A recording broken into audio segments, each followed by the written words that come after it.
I'm building a giant trance, and I figured I would show how the giant dropper seat posts work in case you want to know, or especially if you ever have to change the cable in your giant dropper seat post. So just a quick video here to show how these work.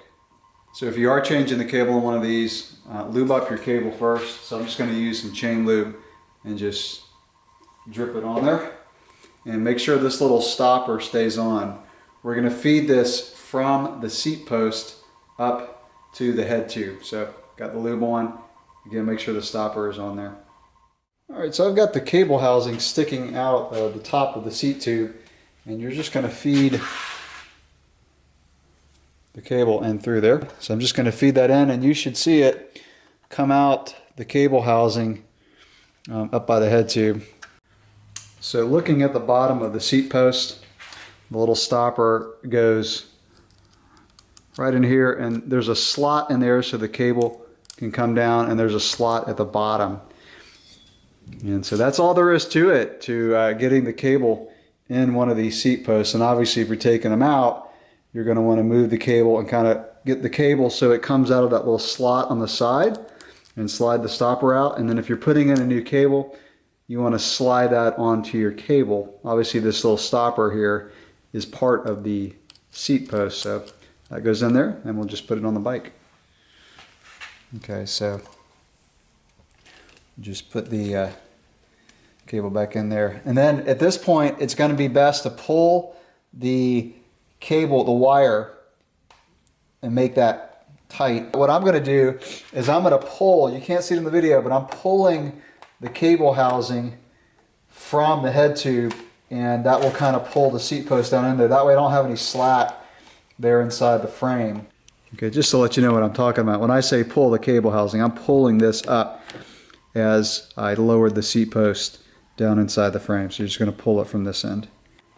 Okay, so up at the handlebar, you've got the tension device here. This is so that you can take slack out of the cable. So once you have it installed, you can tighten up the cable. So feed your cable through there, and these only go one way, but make sure that the fatter end with the barrel adjuster is towards the housing, and then the thinner end is going towards the thumb lever. So now we're just going to feed it up through the hole in the thumb lever, and then you have a slot in the lever, and then there's a little hole, and you just feed it down in there. Now I've got the tension screw backed out, but if you're installing a cable to remove it, obviously you're doing all this in reverse order. So you back out that tension screw to get the cable out. So sometimes you just got to fish it down in there and find out exactly where that hole is, and then there can be a little friction there as it kind of rubs the side. So we're just going to feed it down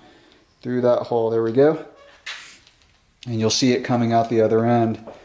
Now all you're going to do is you're going to pull on the wire, and then you're going to tighten the tension screw as you pull on that wire. Alright, so we'll get this screw fairly snug there, and then you'll want to just test it out. Once you get this tight, make sure it doesn't slip. If it does, then just back out your tension screw, put a little more tension on it, and just tighten it again. So that's pretty good. The final test would be to push down on the seat post and make sure you've got enough tension in there to release the seat post. Alright, so I've pushed down the seat post, and obviously I had to make sure the seat post clamp was tight since we pulled the seat post out. So if I push on the lever, it tends to be working pretty well here. I am going to take a little bit of tension out. I've got a little play in the top, so let me show you how to do that real quick. Alright, now I've got this sticking up just for purposes of the video, but you would just back out this barrel adjuster by turning it counterclockwise, and the little lock nut there, make sure that's snug once you get it to the proper tension. So that's all there is to it.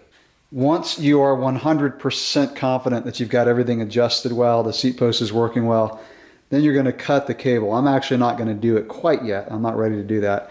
And then I would recommend, unless you cut it off way up inside there, you're probably you're going to want to put on one of these cable stops, because the wires will start to fray on this cable and it can prick your thumb.